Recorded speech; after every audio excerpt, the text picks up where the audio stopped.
got a new memoir out. It's called Talk of Champions, Stories of the People Who Made Me. Kenny the Jet Smith. Kenny, thanks so much for the time today. Oh, man, thanks for having me. No, I appreciate it. Can you settle a show debate for us? We're already debating. It's only 20 minutes into the show. The debate is whether or not the Warriors have done enough to help Steph Curry. Have they done enough have they put enough around Steph Curry this year to help him win another title? What do you think? Okay, this year, well, I think that's debatable. I think that, the problem or what your debate comes in is the people that were put around him, are they performing at the level that you thought they would? And that would be, Kuminga, Weissman, who was no longer there, right, and Poole and Moody. So are those guys performing at the level that they had? Poole definitely is not performing at the level that he had performed in the past, and you thought he would mature. I remember the debate. You listened to even you guys, your show at one time saying, I think it was like, should they keep Clay instead of Poole? I think you had a debate last year, something like that. So here we are a year later.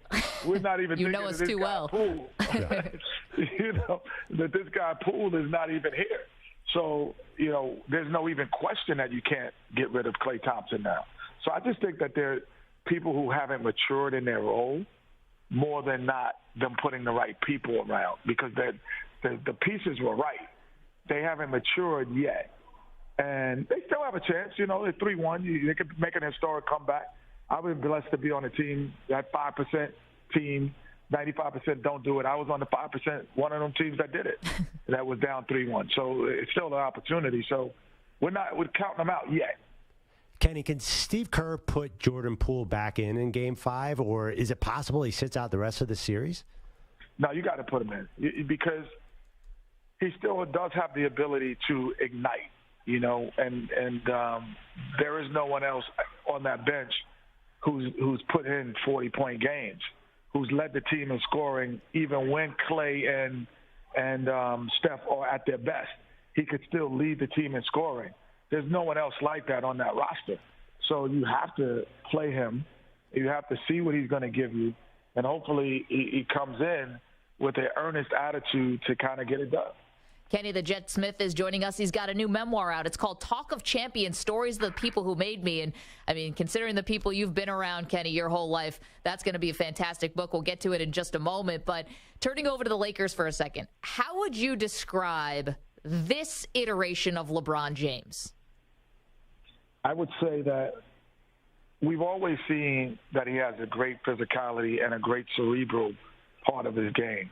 But his physicality overpowered sometimes what we saw cerebrally, because he could just come downhill like a freight train, jump over you, literally around you, and fast enough to go. But now we're seeing the cerebral LeBron using some of his physical attributes.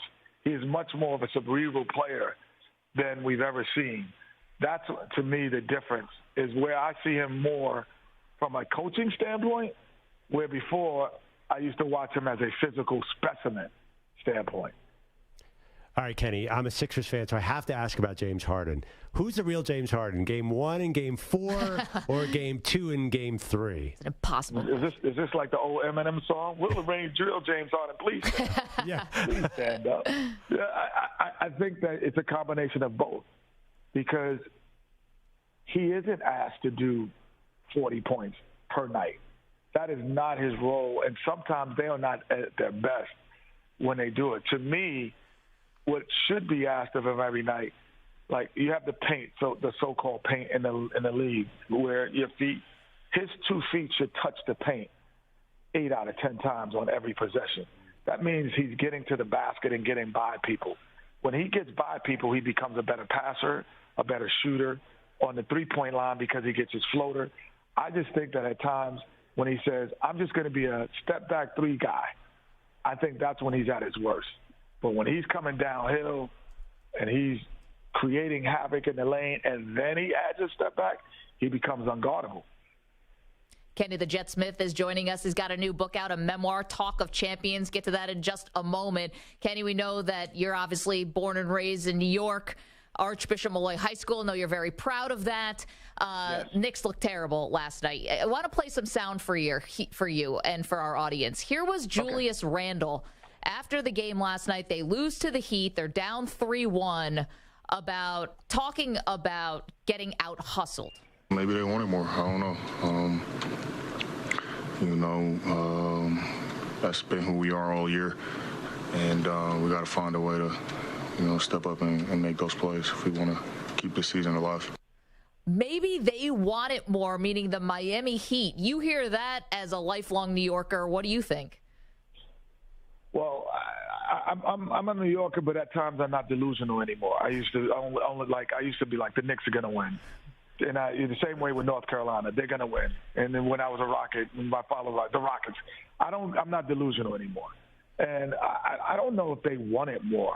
I just don't know if, to me, when I watched and I said Kyle Lowry, Gabe Vincent, Bam Adebayo, and the rest of the supporting cast, Strauss, those guys, to me, are better basketball players collectively than the surrounding players around Randall and Brunson. I just feel that way. And so even without Tyler Hero and without Victor Oladipo, I thought that they just have a better basketball players, meaning the freedom to make a play based off of where you are. They have more guys that will do that. And so I don't think the Knicks. I picked the Heat because of that. I wasn't in my delusional New York state of mind and go, the Knicks, I love you, baby. We're gonna win. Go New York, go New York, go. No, I had to realistically look at it, and I didn't think that those guys are better basketball players for some reason. Even though they're HD, they're clicking at the right time. It's almost like an NCAA tournament with them. Kenny, like many people, Inside the NBA is probably my favorite sports show of all time. I was Not even a question. Watched the other night when Ernie pulled your book out, Talk of Champions, and the genuine pride of the three people with you on the panel and the love, really, it struck me. Like I thought Ernie was going to even get emotional. How much, before we dive into all the details of the book, how much of it is about your TV career compared to your NBA career? I think it's a collection of all because, when I first joked around with Shaq and Charles, I was like, I'm writing a tell-all book, bro.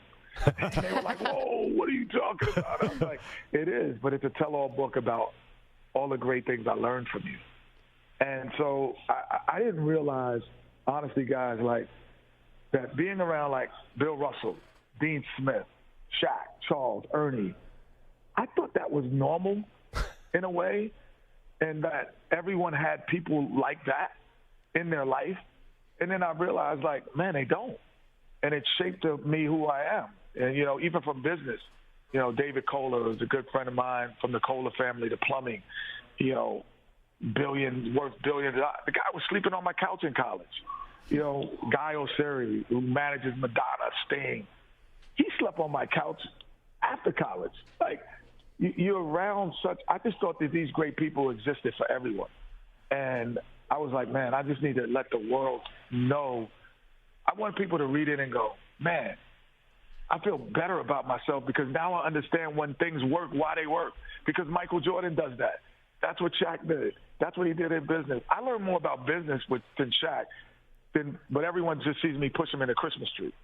You know what I mean? Or you guys clowning him, Kenny, about not bringing enough outfits if the Knicks are coming back to South Beach like last night. Exactly. And I credit my voice to Charles because he's the only athlete other than Muhammad Ali, I heard, that ever got asked questions about politics or socially in a locker room. Like, right after a game, they go, oh, you had 22 points and 18 assists. But what do you think about what happened in Oklahoma City? Boom. And I'm like, whoa, how did they ask him that? And so he gave a voice to our show that is far beyond basketball, which allows us to do it. So even though I don't always agree with that dude, I have to thank him for allowing me to have the voice that I have outside of the sport. Kenny, what's the biggest thing you learned from Michael Jordan? Well, the obvious is competitive, but it's not really like a lot of people could tell you like, oh, you got to be more competitive. You got to work harder. But he was able to quantify it on like, no, I'm going to do this 5 times. That means I'm working hard. And if I do it 2, I'm not. So the quantification of it and seeing that every day. And he was the only guy I saw, honestly, that could just back up everything that he said. We all talk it. Like every athlete talks the talk. Like we wanted to, it's only 5,200 people that's ever played on the NBA floor. So in 75 years. So we wanted 5,200. We all talk that talk. But backing it up every night, every day, that's tough because you're playing against the best. And his ability to quantify it, I thought, made him greater than everyone else, coupled with the athleticism and the God-given abilities that he would have. What about Kenny Dean Smith? I assume he has a prominent role in the book as well. The way his former players talk about Dean Smith seems like different than every other coach I've ever heard of. Yeah, it's like playing for like Mandela or Gandhi because his lessons were not. Let me tell you this. It's in the book. The first thing he said to me on campus when I came to campus, we're talking about, how your first week, how you're going to like it, what you're going to do. And the third thing he said to me was, what are you going to do on campus as an African-American student? I was like, what? I'm like, he's not talking about the 4 corners? Like, offense? That was the third thing he asked me. Like, what are you going to do as an African? Because that was during apartheid times, everything. And then, honestly, guys, it was the first time that a non-African-American person asked me a question like that. Like, you need to do something. And that just put everything in perspective about who he is. He always thought and has an empathy and a sympathy at times for others and knowing what they're going through, even though it doesn't affect him.